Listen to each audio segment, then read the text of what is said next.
Welcome back to another chapter of Alice in Wonderland. Today we'll be reading through chapter 8. If you haven't already listened to chapter 1 through 7, go ahead and do that now and make sure you hit that red subscribe button as well. Chapter 8. The Queen's Croquet Ground. A large rose tree stood near the entrance of the garden. The roses growing on it were white, but there were 3 gardeners at it, busily painting them red. Alice thought this a very curious thing, and she went nearer to watch them, and, just as she came up to them, she heard one of them say, "Look out now, Five! Don't go splashing paint over me like that!" "I couldn't help it," said Five in a sulky tone. "Seven jogged my elbow." On which Seven looked up and said, "Always lay blame on others." "You'd better not talk," said Five. "I heard the Queen say only yesterday you deserve to be beheaded." "What for?" said the one who had spoken first. "That's none of your business, too," said Seven. "Yes, it is his business," said Five, "and I'll tell him. It was for bringing the cooked tulip roots instead of onions." Seven flung down his brush and had just begun, "Well, of all the unjust things," when his eye chanced to fall upon Alice as she stood watching them, and he checked himself suddenly. The others looked around also, and all of them bowed low. "Oh, would you tell me, please," said Alice, a little timidly, "why are you painting those roses?" 5 and 7 said nothing, but looked at 2. 2 began in a low voice. "Why, the fact is, you see, miss, this here ought to have been a red rose tree, and we put a white one in by mistake, and if the Queen was to find out, we should all have our heads cut off, you know. So, you see, miss, we're doing our best, afore she comes to—" At this moment, 5, who had been anxiously looking across the garden, called out, "The Queen! The Queen!" And the 3 gardeners instantly threw themselves flat upon their faces. There was a sound of many footsteps, and Alice looked round, eager to see the Queen. First came 10 soldiers carrying clubs. These were all shaped like the 3 gardeners, oblong and flat, with their hands and feet at the corners. Next, the 10 courtiers. They were ornamented all over with diamonds and walked 2 and 2 as the soldiers did. After these came the royal children. There were 10 of them, and the little dears came jumping merrily along hand in couples. They were all ornamented with hearts. Next came the guests, mostly kings and queens, and among them Alice recognized the White Rabbit. It was talking in a hurried, nervous manner, smiling at everything that was said, and went by without noticing her.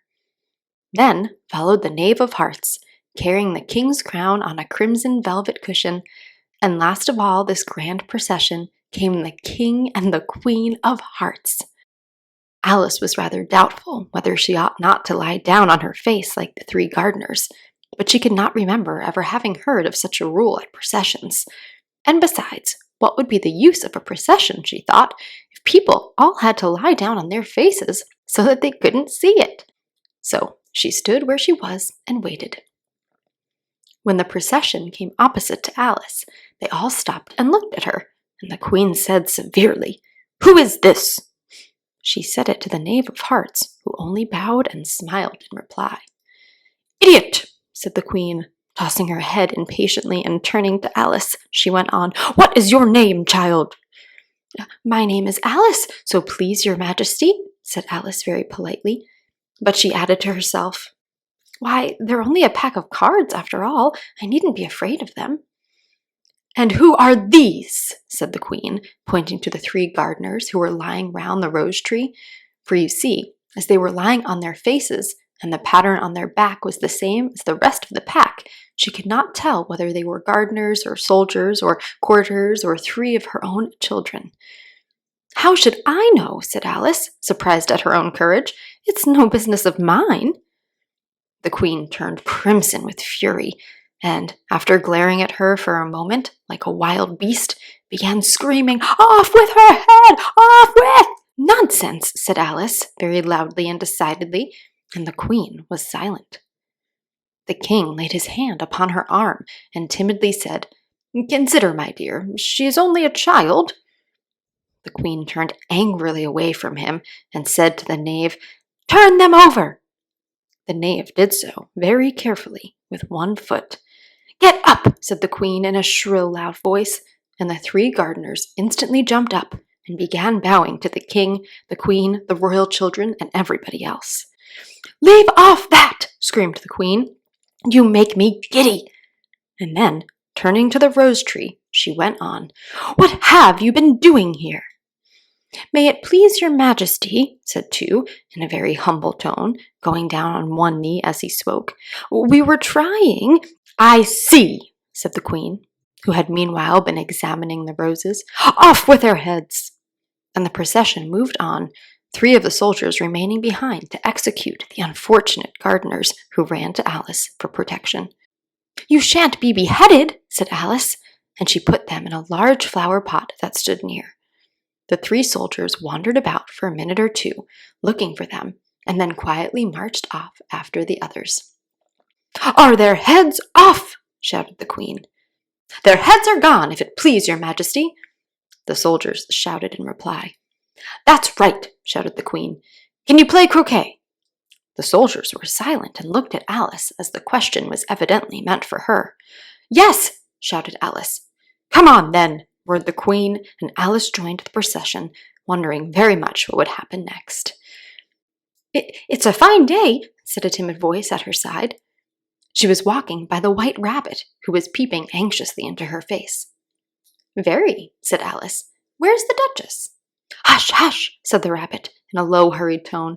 He looked anxiously over his shoulder as he spoke, and then raised himself upon tiptoe, put his mouth close to her ear, and whispered, "She's under sentence of execution." "What for?" said Alice.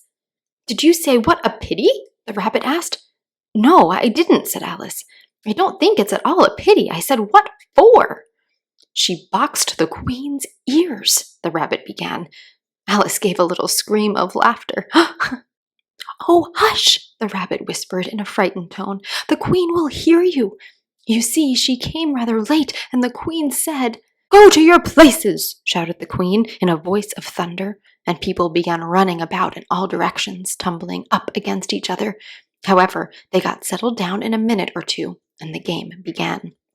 Alice thought she had never seen such a curious croquet ground in her life. It was all ridges and furrows. The croquet balls were live hedgehogs, and the mallets live flamingos. And the soldiers had to double themselves up and stand on their hands and feet to make the arches.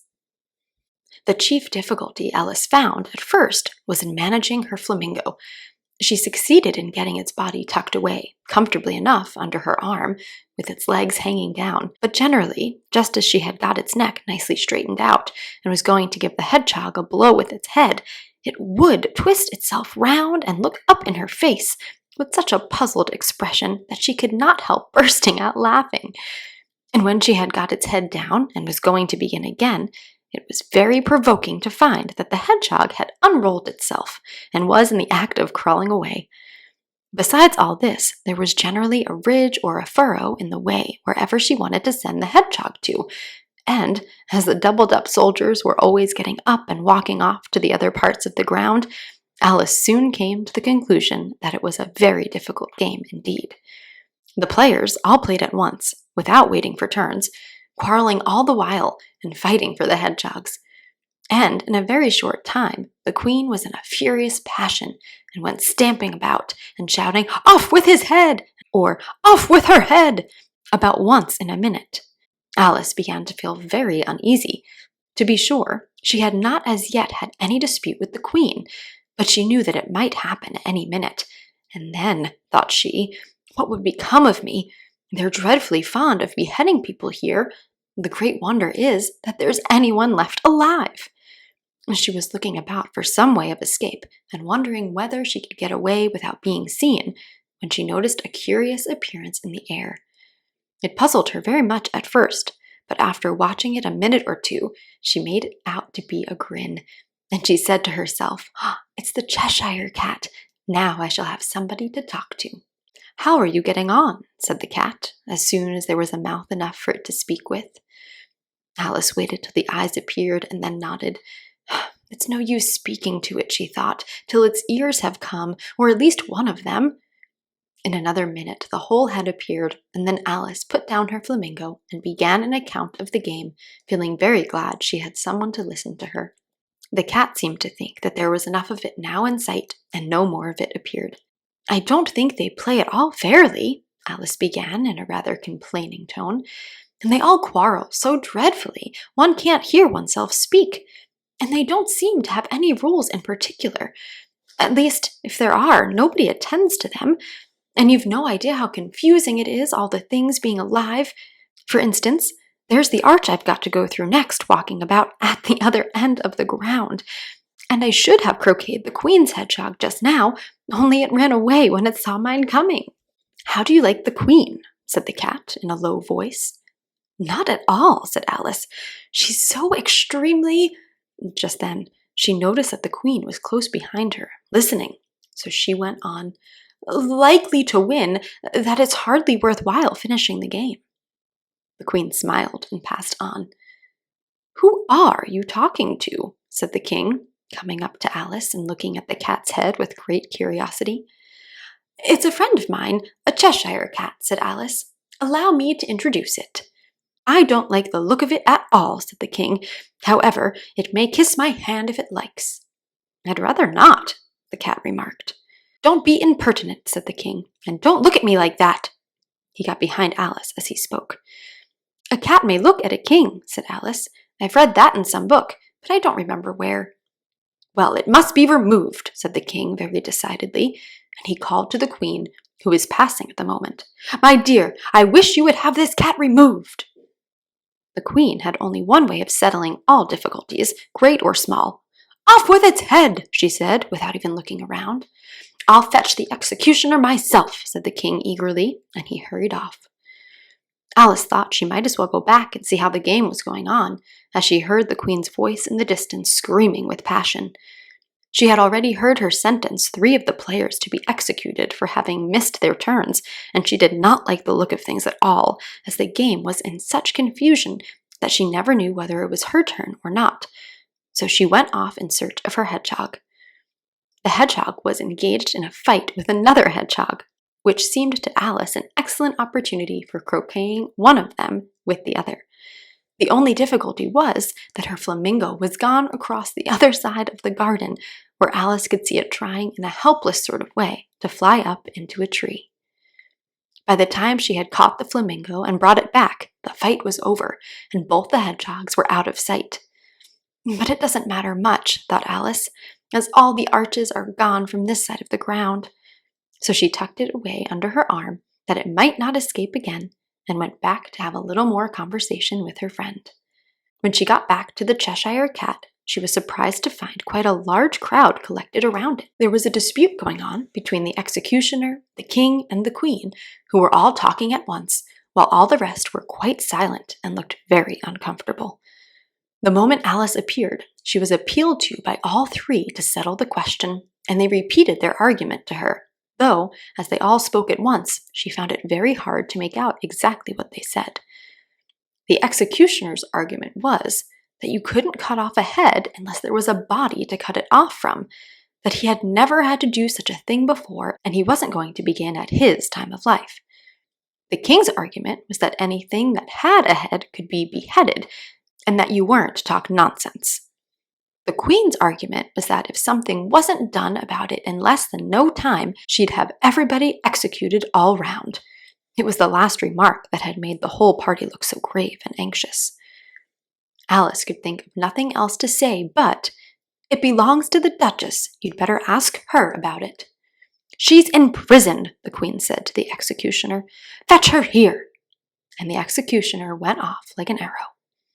The cat's head began fading away the moment he was gone, and by the time he had come back with the Duchess, it had entirely disappeared. So the king and the executioner ran wildly up and down looking for it, while the rest of the party went back to the game. Questions to consider. What do all of the gardeners, soldiers, courtiers, etc. remind you of? Do you think Alice was being honest when the cat asked her her thoughts about the queen? Why or why not? Whose argument do you agree with most in regard to beheading the cat?